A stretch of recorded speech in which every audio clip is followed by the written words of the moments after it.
pemimpin-pemimpin handal. Siapakah yang akan menyokong Dajjal dan siapakah pula yang akan menentang Dajjal sehabis-habisnya? Ya, itu yang ingin kita kupas, itu yang akan kita berikan rinci analisisnya. Selamat datang ke rancangan Halakah dan saya Ahmad Sulaiman akan bersama anda 1 jam berikutnya dalam kupasan pada minggu ini. Dan pada minggu lalu telah pun kita bincangkan tentang terlepasnya ikatan Dajjal. Pada minggu ini kita akan bercakap tentang pemerintahan Dajjal. Apakah yang akan dilakukan oleh Dajjal Masih sebaik saja terlepas, dan bagaimanakah ia akan memerintah dunia. Jadi untuk itu, yang selayaknya untuk mengupas topik ini, saya persilakan bintang ilmuwan kita yang berbahagia, Datuk Dr. Daniel Zanabidin. Assalamualaikum Datuk, silakan. Datuk Haji. Datuk, apa khabar? Syukur, Alhamdulillah. Sihat, Alhamdulillah. Terima kasih Doktor kerana sentiasa bersama kita dalam rancangan Halakah yang memberikan nilai-nilai tambah yang sangat berguna kepada iman dan takwa para penonton yang dimuliakan. Baik. Dan kita juga bersama dengan yang berbahagia Ustaz Ahmad Tirmizi Haji Ali. Silakan Ustaz. Ya, bersemangat Ustaz. Ya. Assalamualaikum Ustaz. Assalamualaikum. Baik Ustaz dan juga Datuk, kita akan memulakan rancangan Halakah kita. Jadi silakan untuk mengambil tempat masing-masing, insya-Allah. Banyak yang akan kita kupas pada minggu ini. Dan begitulah di antara saki-baki yang tinggal dalam tempoh fasa masa keempat ini. Dan salah satunya yang akan kita sentuh pada minggu ini, 2 minggu berturut-turut, pastinya tentang pengetahuan kita tentang Dajjal. Bukanlah kita orang yang menyokong Dajjal, tetapi kita harus memahami dan mengenali musuh terbesar kepada seluruh umat manusia ini yang telah pun dikhabarkan oleh Rasulullah SAW dalam hadis-hadis baginda. Baik, kita mulakan halakah pada minggu ini dengan mengupas tentang pemerintahan Dajjal. Jadi mungkin dapat Datuk Dr. Daniel jelaskan kepada penonton siapakah pengikut Dajjal dan apakah tujuan, apakah kebaikan, apakah keuntungan kepada pengikut-pengikut ini. Ya, terima kasih Tuan Haji, Ustaz Ahmad Tirmizi, tuan-tuan dan puan-puan, para penonton yang dihormati lagi dimuliakan. Assalamualaikum warahmatullahi wabarakatuh. Waalaikumsalam. Alhamdulillah wassalatu wassalamu ala Rasulillah. Dajjal datang di era Imam Mahdi. Hadis mengatakan Imam Mahdi dan tentera Islam akan berperang dalam peperangan yang dikenali sebagai Malhamah Kubroh. Peperangan melibatkan Imam Mahdi dan umat Islam dengan Rom. Ditafsirkan Rom sebagai Eropah moden di era sekarang. Kemudian umat Islam juga akan menakluki semula Konstantinopel di Turki. Menampakkan Turki juga mungkin akan dikuasai oleh musuh Islam, tapi dikuasai semula. Itu memakan masa lebih kurang 6 tahun. Pada tahun ke-7 datanglah Dajjal. Dajjal datang dengan tentera-tenteranya. Berdasarkan riwayat Imam Muslim, Dajjal akan datang dari sebelah timur. He will come from the east. Dari sebelah timur, Nabi kata, timur. Dan bersama-sama Dajjal ialah 70,000 Yahudi Isfahan yang akan memakai jubah khas mereka dipanggil Tayalisah. Pakaian khas Yahudi Isfahan dinamakan Tayalisah. Ada hadis mengatakan Dajjal akan datang dari wilayah Khurasan. Isfahan, Khurasan berkait rapat bersama 70,000 Yahudi. Hadis Tirmizi juga melaporkan bahawa pengikut Dajjal ialah manusia yang bermuka gelap. Ini memerlukan tafsiran. Bermuka gelap, bukan putih, bukan sawo matang, tapi bermuka gelap. Itu kelompok kedua. Kelompok ketiga ialah Arab-Arab kampung. Berdasarkan hadis Sahih Ibnu Majah diceritakan Dajjal akan memasuki kampung orang Arab dan kemudian berkata kepada mereka, "Mau tak kamu aku kembalikan semula ibu bapamu?" Mereka kata mau. maka Dajjal akan dibantu oleh iblis dan syaitan yang akan seolah-olah menjadi ibu bapa mereka ataupun akan menonjolkan dirinya seperti ibu bapa mereka, iaitu iblis dan syaitan. Maka ia memperdayakan Arab-Arab kampung ini dan mereka juga akan menjadi pengikut Dajjal. Dia menghidupkan ibu bapa yang telah mati. Seolah-olah yang demikian. Ya. Ada yang mengatakan ini mungkin teknologi klon yang akan digunakan Dajjal untuk menghidupkan ataupun untuk mengadakan semula ibu bapa yang telah meninggal dunia dan diperkuda oleh iblis dan syaitan. Ya. Dimanfaatkan oleh iblis dan syaitan untuk menyesatkan manusia. Ya. Ada yang mengatakan demikian. Tapi hadis mengatakan ibu bapa didatangkan semula dengan menggunakan kehebatan iblis dan syaitan. Kehebatan itu within inverted commas. Jadi iblis syaitan menyerupai ibu bapa mereka, memperdaya Arab-Arab kampung, akhirnya mereka menjadi pengikut Dajjal.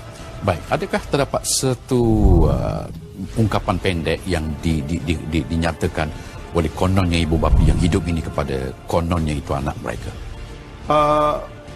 Disebutkan bahawa iblis dan syaitan menyerupai ibu bapa mereka. Jadi bukan ibu bapa menampakkan dari segi bahasa hadis, bukan ibu bapa sebenarnya, tapi iblis menyerupai mereka. Datang dalam bentuk ibu bapa mereka, tapi sebenarnya dia iblis dan syaitan. Jadi memperdayakan orang-orang Arab kampung ini. Jadi mereka mengikut Dajjal. Itu kalau kita ambil dari segi hadis yang asal. Okay. Golongan yang keempat ialah kaum wanita. Kaum wanita ini menjadi pengikut Dajjal. Ada sebab-sebab tertentu yang menjadi tarikan kepada wanita ini. Ya. Tapi hadis mengatakan kaum wanita juga akan menjadi pengikut Dajjal. Ini secara umumnya pengikut Dajjal. Dan Dajjal akan memerintah dunia selama lebih kurang 40 hari. Dan Dajjal akan mengelilingi dunia, memasuki ke semua desa.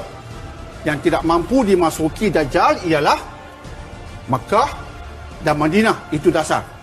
Ada hadis yang menambah bahawa yang tak mungkin dimasuki Dajjal ialah Baitul Maqdis. Maka itulah gerakan Dajjal. Itulah pengikut Dajjal yang akan menjadikan mereka ini tulang belakang kepada Dajjal. Dan seperti yang kita sebutkan pada pertemuan yang lepas bahawa Dajjal akan mendatangkan fitnah yang paling besar. Di alam maya pada ini tidak ada fitnah malapetaka yang lebih dahsyat daripada fitnah yang dibawa oleh Dajjal. Maka itu cara dasarnya jawapan pertama bagi soalan pertama Tuan Haji. Pengikutnya begitu. Tujuannya mendatangkan malapetaka yang dahsyat. Dan sudah pastinya umat Islam ketika itu telah kita sebutkan minggu lepas. Kita ulangi sedikit pada hari ini. Pada ketika itu umat Islam berada dalam keadaan fi khafhatim minad din, dalam keadaan lemah agama, wa adbarim minal ilmi, dan ke belakang di sudut ilmu. Agama lemah, ilmu kebenaran di belakang. Dajjal datang dengan tipu dayanya, dengan tarikan-tarikannya, tentera-tentera dengan kekuatan-kekuatannya, mengelilingi dunia dengan kelajuan seperti angin memukul awan, seperti angin memukul hujan, seperti jet di atas sana. Maka dia dalam masa 40 hari mendatangkan bencana pada dunia ketika umat Islam dalam keadaan agama lemah, ilmu di belakang. Bayangkan senario itu Tuan Haji, Ustaz. Sebab itu kita nak bicarakan ini supaya kita ada persiapan. Jangan tunggu Dajjal. Kita bicarakan ini bukan meminta kita semua menanti Dajjal bila Dajjal nak mai. Bukan begitu. Kita berbicara ini supaya kita membuat persiapan. Itu saja. Jika Dajjal tak datang, kita sudah ada persiapan. Alhamdulillah. Bekalan ke akhirat. Itu sudah cukup baik. Tapi jika dia datang, persiapan kita diharapkan membantu. Win-win. Dalam apa keadaan, kalau ada persiapan, kita berjaya. InsyaAllah Tuan Haji. Terima kasih Dato' Dr. Daniel Zainal Abidin. Lelaki ini adalah lelaki yang jahat. Lelaki akan memerintah dunia seperti yang telah dinukilkan oleh hadis selama 40 hari. Namun 40 harian bagaimana? Kita akan huraikan, kita akan pecahkan dan kita akan berikan rinci analisisnya yang sebaik mungkin. Jadi jangan ke mana-mana, teruskan bersama kami dalam Halakah Ia Pasti Datang. Sebaik dibebaskan, Dajjal akan berada di seluruh dunia, kecuali dua tempat, iaitu Mekah dan Madinah. Dan persoalan yang seperti yang saya ungkapkan pada awal rancangan ini, kemanakah pergi para pemimpin dunia pada waktu itu? Apakah yang terjadi kepada seluruh dunia pada waktu itu? Siapakah yang menjadi pengikutnya telah pun dijelaskan oleh Dato' Dr. Daniel. Dan kita ingin tahu kondisi umat Islam dengan lebih detail lagi pada waktu itu, khususnya peranan yang dimainkan oleh Muhammad bin Abdullah Al-Mahdi sebagai pemimpin yang menjaga, yang menaungi umat Islam pada waktu itu. Persoalannya, apakah Imam Mahdi berkemampuan untuk menewaskan Dajjal? Ya Tuan Haji Ustaz Tarmizi, Imam Mahdi datang sebelum datangnya Dajjal. Malah ulama yang mengkaji dan membuat analisis tentang tanda-tanda besar merumuskan tanda-tanda besar akan datang secara yang satu menyusuli satu yang lain. Seperti manik, tasbih, jika terputus tali, jatuh satu, yang lain akan berurutan. Maka manik yang pertama itu, kata mereka, ialah kedatangan Imam Mahdi. Ketika Imam Mahdi datang dengan keadilan, dengan kesempurnaan di sudut pemerintahan, Dajjal belum ada. Dajjal hanya ada selepas peperangan besar antara umat Islam dan Eropah. Okey. Umat Islam di era Imam Mahdi, Masya Allah, satu golongan yang terpilih, satu golongan yang duduk di bawah naungan manhaj nubuwah, manhaj yang dibawa ataupun landasan hidup yang dibawa Nabi. Dan ketika Dajjal datang, dia datang dengan fitnah. Dan ada riwayat mengatakan ketika itu umat Islam semakin lama semakin berkurangan. Sehingga akhirnya di saat kemuncaknya jumlah umat Islam kecil. Tak disebut secara terperinci, tetapi jumlah umat Islam kecil. Berhadapan pula dengan Dajjal yang ada tarikan-tarikannya, dengan tipu dayanya, yang akhirnya menyebabkan semakin mengecillah kuantiti dan kualiti umat Islam. Seperti yang kita sebutkan tadi, bahawa ketika Dajjal datang, secara umumnya umat manusia dan umat Islam secara umumnya dalam keadaan lemah agama dan dalam keadaan ilmu ke belakang. Maka jika itu yang Tuan Haji masukkan, maka itulah jawapannya. Jadi amat mencabar sekali senario manusia termasuk umat Islam sebelum turunnya Nabi Isa. Dan Nabi Isa lah yang akan membunuh Dajjal. Itu kita bicarakan kemudian. Bukan Imam Mahdi yang membunuh Dajjal. Imam Mahdi merupakan benih-benih elok yang Allah lahirkan sebelum datang Dajjal, sebelum turunnya Nabi Isa AS. Maknanya Imam Mahdi masih berada ketika Dajjal datang. Munculnya Dajjal. Ya. Masih ada. Masih ada. Tapi akan ditamatkan riwayatnya oleh Nabi Isa AS. Ya. Baik, terima kasih Dato' Dr. Daniel. Ustaz Ahmad Tarmizi mungkin boleh berikan sedikit indikator kepada huraian setakat ini. Alhamdulillah, terima kasih Tuan Haji dan juga Dato' Dr. Daniel. Kita sebagai umat Islam, kita yakin dan percaya Nabi kita datang membawa rahmat, hidayah. Ya.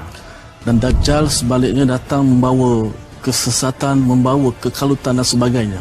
Ya. Dan bila tugas saya indikator mencari ayat, sebenarnya perkataan Dajjal yang jelas tidak ada dalam Al-Quran.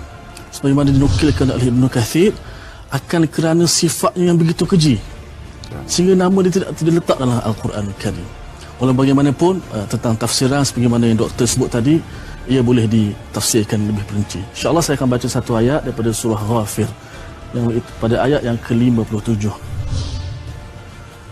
A'udzu billahi minasy syaithanir rajim.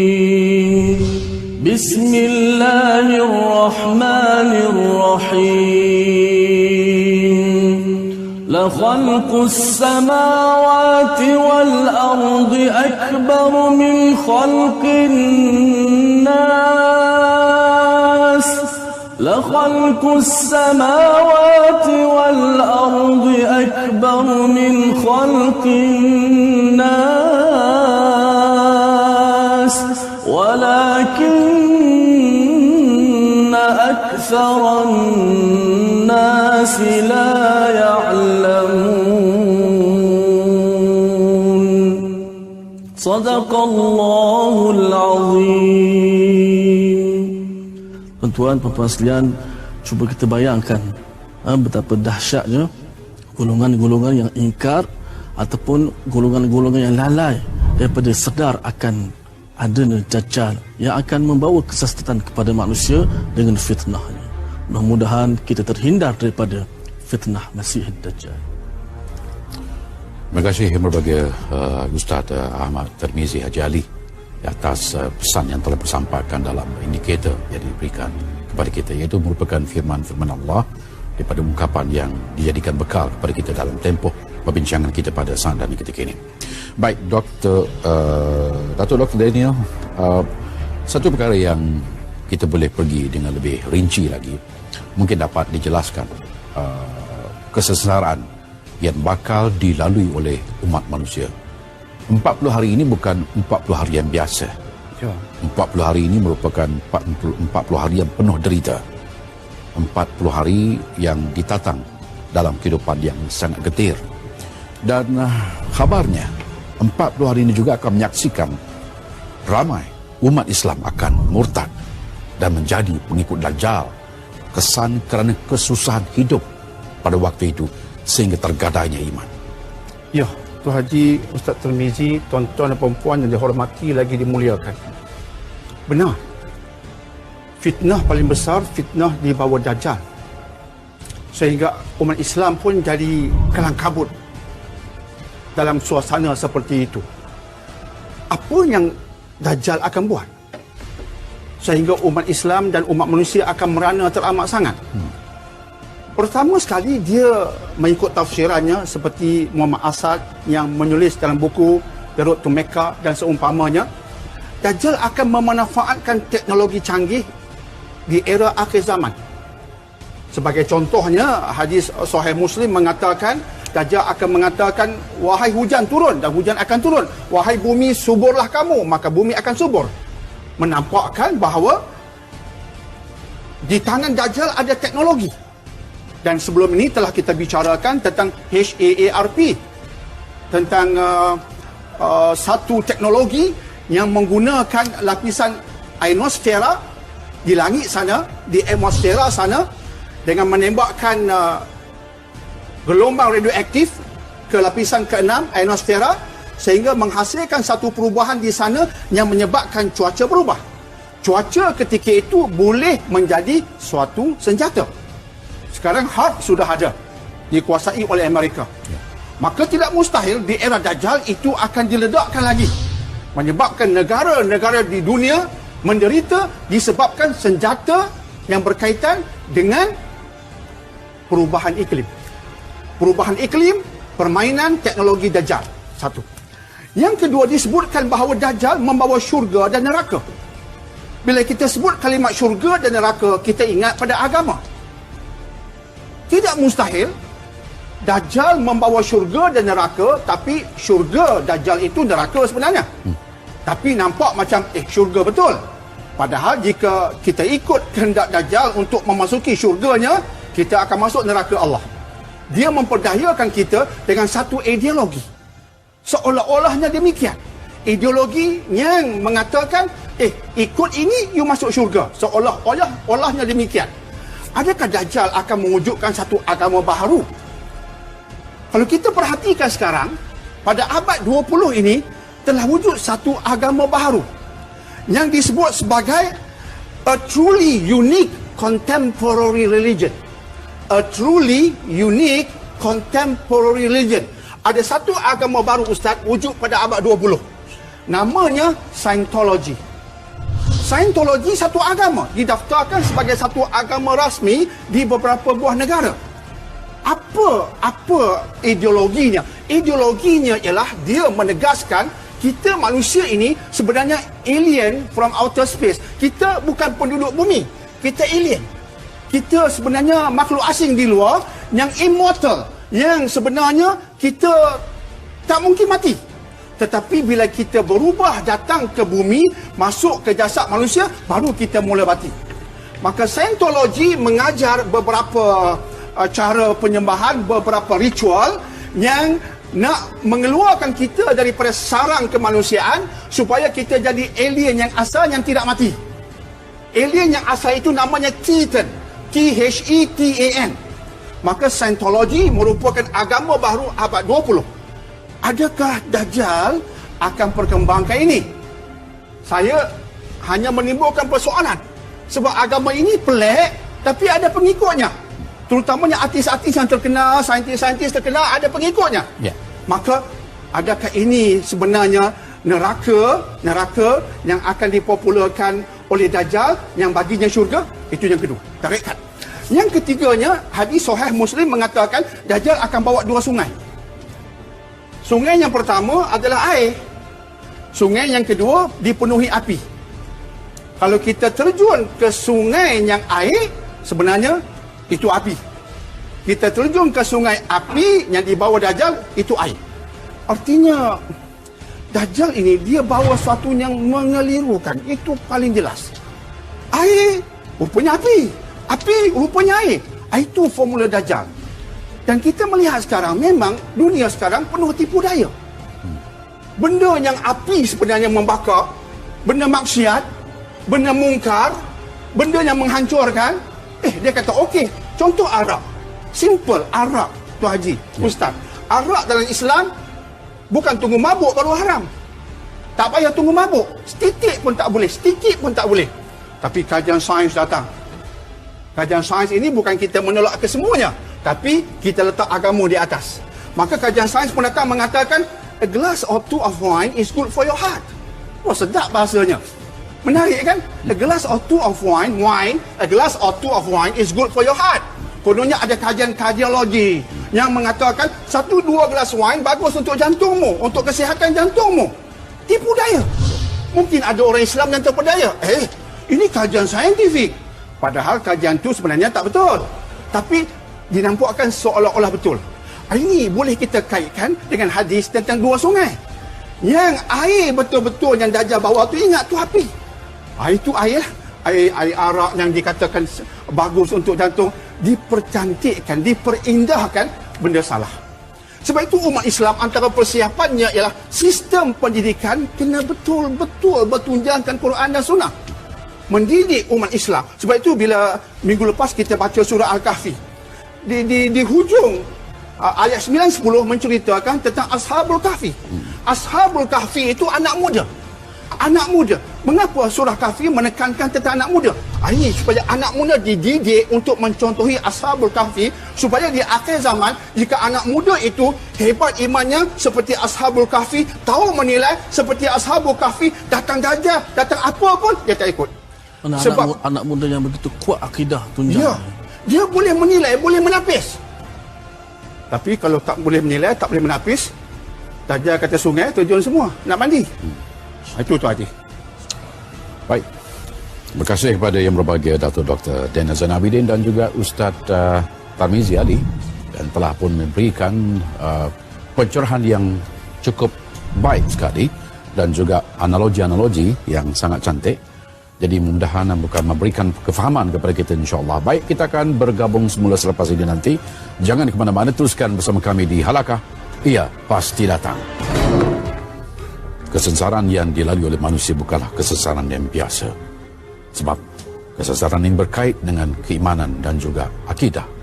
Dan itulah di antara perkara yang harus mereka pertahankan apabila keluarnya saat-saat yang penuh dalam ujian ketika Dajjal sedang memerintah dunia pada waktu itu. Dunia berada dalam keadaan kesusahan dan Dajjal akan berada di seluruh tempat dalam tempoh 40 hari. Mohon Datuk Dr. Daniel jelaskan situasi tersebut, sebab ada yang mengatakan bahawa satu hari adalah setahun, satu hari kedua adalah sebulan, satu hari ketiga adalah seminggu, 37 hari berikutnya adalah seperti hari-hari biasa. Ada yang menghujahkan bahawa tempoh pemerintahan Dajjal adalah selama satu hari, satu bulan, satu minggu, 37 hari. Katanya bukan dalam tempoh 40 hari solid. Barangkali doktor mempunyai rinci yang lebih menarik, ada analisisnya dan ada analogi yang tersendiri yang mungkin boleh dijelaskan. Terima kasih Tuan Haji, Ustaz Ahmad Tarmizi, tuan-tuan dan puan-puan yang dihormati lagi dimuliakan. Dajjal akan memerintah selama 40 hari. Satu hari pertama seperti setahun. Satu hari kedua seperti 1 bulan. Satu hari ketiga seperti 1 minggu. Selainnya seperti hari-hari yang biasa yang kita lalui. Kalau saya perhatikan hadis ini sejak bertahun-tahun lamanya, memang susah hendak difahami dalam bentuknya logik. Cuma biasa bila kita berhadapan dengan senario hadis yang sahih yang mengatakan sesuatu yang logik minda susah nak memahaminya, kita kembali pada nas yang asas. Kita berkata begitulah sabda Nabi, akan berlaku lebih kurang begitu, cuma sekarang saya belum memahaminya. Ya. Saya belum memahaminya sampai sekarang. Cuma ada kenyataan yang pernah dibuat oleh seorang Syekh Imran Hussein, pengarang buku Jerusalem in the Quran. Dia memberi satu pandangan yang menarik juga untuk kita dengar. Dia mengaitkan satu hari seperti setahun dengan hari-hari Allah. Di sisi Allah satu hari menyamai 1000 tahun kamu. Di sisi Allah satu hari dalam Quran, di sisi Allah satu hari menyamai 1000 tahun kamu. Maka dia ambil ayat Allah satu hari di sisi Allah menyamai 1000 tahun kamu, dibuat satu formula untuk memahami hari-hari yang disebutkan dalam hadis ini. Maka akhirnya kesimpulannya, saya sebut kesimpulan saja. Akhirnya kesimpulan Syekh Imran Hussein ialah satu hari seperti setahun, bermaksud ikut formula yang dia cipta, satu hari seperti setahun, maksudnya 1000 tahun. Rumusannya. Jadi baginya 1000 tahun itu ialah zaman pemerintahan British. Bagi Syekh Imran Hussein, satu hari seperti setahun merupakan era Dajjal dalam dimensi kekuasaan British. Kemudian satu hari seperti sebulan, ikut kiraannya menggunakan formula tadi, ialah 83 tahun, menghasilkan 83 tahun. Bagi dia, selepas British berkuasa, Amerika pula akan berkuasa selama 83 tahun. Satu hari seperti seminggu, ikut formula yang sama, akan menghasilkan 19 tahun. Bagi Syekh Imran Hussein, 19 tahun itu dimensi Dajjal dalam bentuk kekuasaan Israel. Dia berpendapat Dajjal akan datang dalam bentuk dimensi-dimensi yang berbeza, fasa-fasa yang berbeza.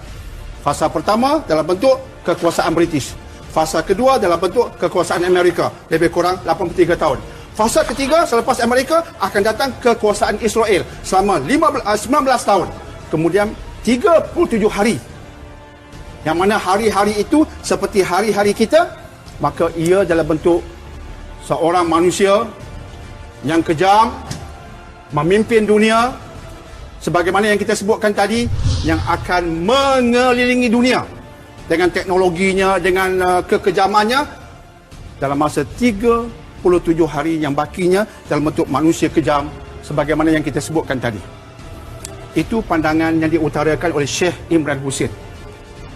Kita boleh bersetuju ataupun tidak dengan pandangan itu. Dia cuma suatu pandangan nak memahami hadis yang pada pandangan zahir kita agak pelik. Cuma Nabi mengatakan bahawa satu hari seperti setahun itu ialah satu hari yang memakan masa setahun. Tapi untuk bersolat, kamu kena solat ikut kiraan 24 jam biasa 5 waktu. 24 jam biasa 5 waktu.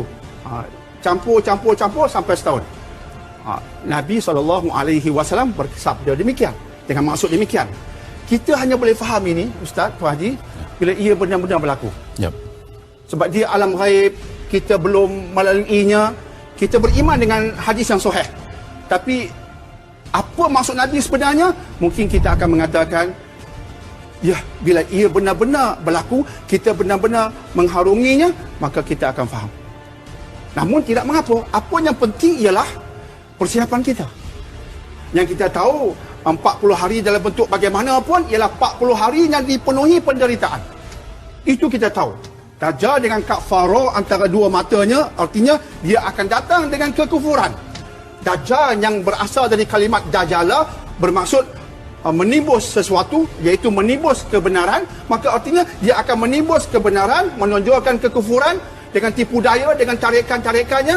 Maka itu yang perlu kita waspada. Itu yang perlu kita adakan persiapan. Bagaimana pula Tuan Haji dengan wanita ini? Tadi kita sebutkan bahawa Dajjal itu antara pengikutnya tenteranya wanita. Ya. Ramai saya rasa wanita ingin tahu kenapa mereka. Mengapa wanita ya? Di samping Yahudi, di samping golongan yang muka gelap, kan? Mengapa wanita? Wanita tidak pernah dihina oleh Islam. Ayat-ayat Quran memuliakan wanita. Ayat Quran surah Al-Hujurat ayat 13 mengatakan inna akramakum indallahi atqakum. Orang paling mulia siapa dia? Adakah dia lelaki orang paling mulia? Tidak. Allah kata tidak. Allah kata tidak. Allah kata yang paling mulia orang bertakwa. Tak ada berkaitan dengan gender. Tak kira dia lelaki ataupun wanita, asalkan dia bertakwa dia mulia. Itu kalam Allah. Lantas di sini adakah Islam menghina wanita? Tidak. Nabi sedang menceritakan senario keadaan, bukan Nabi menceritakan sesuatu yang nak menghina wanita. Nabi nak mengatakan ramai wanita akan mengikut Dajjal. Kalau kita perhatikan hari ini pun ya, antara isu yang banyak menjadi cabaran kepada kita ialah isu berkaitan dengan wanita. Wanita yang mahukan kebebasan. Maka lahirlah women's league. Women's league yang meminta itu dan ini. Sampai ke peringkat jika di barat, ini akan tembus pada Islam, Tuan Haji. Sampai di barat, Bible, bolehkah? Kitab-kitab suci, kalau sebut Tuhan God itu He, women's league marah. Why He? Why not she? Marah. Mengapa guna kalimat Tuhan tu lelaki? He. Kami wanita macam dihina. Sampai nak ubah kitab suci mereka. Jadi sampai women's league sudah bergerak sejauh itu. Jadi pengaruhnya pada wanita Islam macam mana? Di barat sudah hebat. Pengaruhnya pada wanita Islam sudah ada. Sehingga imam Jumaat sudah ada pengaruhnya sampai memasuki ibadah kita. Imam solat Jumaat pun ada wanita nak mengatakan, wanita boleh jadi tu imam. Wanita boleh jadi tu imam. Termasuk solat Jumaat. Jadi women's league punya minda ini sudah masuk kepada orang Islam. Sampai ibadah pun nak diubah mengikut formula gender. Jadi berdasarkan gerakan-gerakan women's league dan sebagainya, apatah lagi gerakan-gerakan yang sesat yang meletakkan wanita itu kononnya mengatasi segala-galanya, maka dan sudah ada kesannya kepada wanita Islam, maka saya merasakan bila Nabi sebut demikian bukan bermakna menghina wanita, tapi lebih nak menceritakan pengaruh Dajjal yang ada tarikannya, sehingga tarikan itu memukau wanita. Tidak mustahil itu yang akan berlaku, dan tidak mustahil akhirnya senarionya akan berlaku seperti itu, Tuan Haji. Ada logiknya seperti yang dikatakan oleh Datuk Dr. Daniel, jawapan kepada kenapa wanita ramai yang akan menjadi pengikutnya Dajjal. Baik, sebelum kita semak semula fakta yang kita ada, kita akan dengarkan dulu apakah di antara cuplikan daripada ayat Al-Quran yang akan disampaikan oleh Ustaz Ahmad Tarmizi. Silakan Ustaz. Terima kasih Tuan Haji, Datuk Dr. Daniel. Di sana ada satu ayat yang menceritakan tentang golongan yang hanya menunggu-nunggu tentang azab, sampai mereka menunggu-nunggu tanda yang Allah Ta'ala ceritakan tentang bila berlakunya kiamat. Dalam surah Al-An'am ayat 158, sama-sama kita hayati, mudah-mudahan kita mendapat petunjuk. A'udzu billahi minasy syaithanir rajim. Hal yanzuruna illa an ta'tiyahumul malaikatu aw ya'tiya rabbuka aw ya'tiya ba'du ayati rabbik. يوم يأتي بعض آيات ربك لا ينفع نفسا نفسا إيمانها لم تكن آمنت من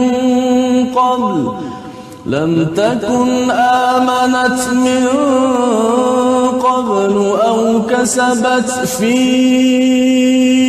إيمانها خيرا قل انتظروا إنا منتظرون صدق الله العظيم.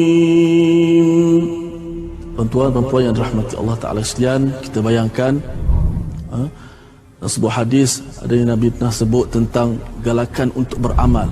Kerana di sana ada orang yang sedang menunggu-nunggu. Nabi pernah tanya, hal tantazirun, kenapa kamu nak tunggu? Adakah kamu nak tunggu kamu beramal ketika kamu sudah betul-betul kaya, ataupun kamu yang menjadi haraman, yang tua dah nyanyuk baru nak beramal, ataupun di hujung kama qala Rasulullah Nabi pernah sebut, ataupun kamu nak menunggu Dajjal keluar? Adalah itu seburuk-buruk penantian. Sebagai doktor pernah sebut tadi, di hujungnya menyebabkan agama menjadi lemah, ilmu terkebelakang. Adakah kita mampu untuk menangkis fitnah Masih Dajjal ini? Mudah-mudahan kita renungkan bersama. Baik, penonton yang muliakan, Dajjal Masih ini akan melakukan satu pengepungan yang sangat dahsyat ke atas kota Baitul Maqdis. Dia akan melakukan satu pengepungan yang cukup luar biasa dengan tenteranya, dengan sokongan yang dimilikinya. Dan kita akan mengetahui sebentar lagi bagaimanakah tamatnya riwayat Dajjal Al-Masih. Jangan ke mana-mana, teruskan sama kami dalam Halakah Ia Pasti Datang. Dajjal Al-Masih pasti akan bertemu dengan Nabi Isa Al-Masih. Dua sosok Al-Masih ini akan bertemu dalam satu pertemuan yang akan memberikan satu hukuman yang muktamad kepada Dajjal, iaitu akan tamatnya riwayat umur dan usianya serta kejahatan, kesesatan yang dilakukannya di atas umat manusia di atas dunia ini. Baik, kita berangkat sekarang sama dengan Dr. Daniel. Pertama kita ingin tahu bagaimanakah dahsyatnya pengepungan yang dilakukan oleh Dajjal bersama dengan pengikutnya ke atas Baitul Maqdis. Ya, terima kasih Tuan Haji, Ustaz Ahmad Tirmizi, tuan-tuan dan puan yang dihormati lagi dimuliakan. Dajjal akan datang dari sebelah timur. Itu berdasarkan hadis sahih. Kemudian hadis Muslim meriwayatkan bahawa Dajjal akan melalui kawasan antara Syam yang ada berkaitan dengan Syria sekarang, antara Syam dan Iraq, dan membuat kerosakan di kanan kirinya. Kanan kiri dia akan melahirkan kerosakan, mengelilingi dunia selepas itu. Kemudian cuba memasuki Mekah dan Madinah, tetapi dihalang oleh para malaikat. Kemudian pada satu ketika, berdasarkan riwayat Imam Ahmad, ketika jumlah umat Islam bersama Imam Mahdi sudah mengecut, umat Islam duduk di kawasan Baitul Maqdis. Artinya cuba selamatkan diri di kawasan Baitul Maqdis. Maka Dajjal pun datang mengepung Baitul Maqdis. Ada hadis yang mengatakan di samping Mekah dan Madinah, Baitul Maqdis juga tak dapat dimasuki oleh Dajjal. Maka dia hanya berjaya mengepung dari luar. Umat Islam akan berada di dalam Baitul Maqdis.